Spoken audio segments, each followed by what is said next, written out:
আসসালামু আলাইকুম রহমতুল্লাহ। কাছে এবং দূরে, দেশে এবং দেশের বাহিরে সোশ্যাল মিডিয়ার মাধ্যমে এই মুহূর্তে যারা আমার সাথে আছেন, থাকবেন বা থাকছেন, সবাইকে সালাম, মুবারকবাদ, অভিনন্দন। আশা করি আল্লাহ অশেষ রহমতে সবাই ভালো আছেন। আলহামদুলিল্লাহ, আমিও ভালো আছি।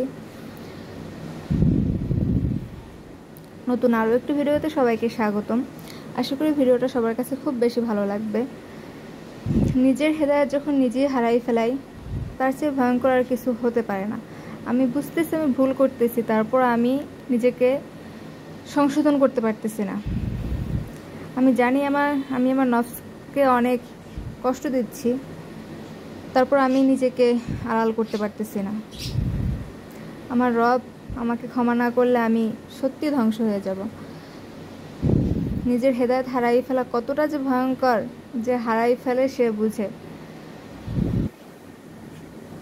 হেদায়েত রবের পক্ষ থেকে নিয়ামত স্বরূপ আসে, সবার জন্য আসে না। মুসলিম হয়ে জন্ম নিলেই সে মুসলমান না। তার মধ্যে আমল, আখলাক, আকিদা, নবীর সুন্নাত, হেদায়েত থাকতে হবে।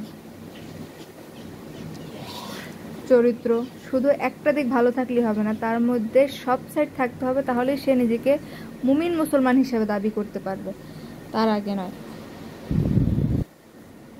এখন আমি সব সাবজেক্টে ফেল করছি, কৃষিতে 100 পাইছি, তাতে তো আমার পাস হবে না। আমাকে তো সব সাবজেক্টে অন্তত 33 করে পাস করে যেতে হবে।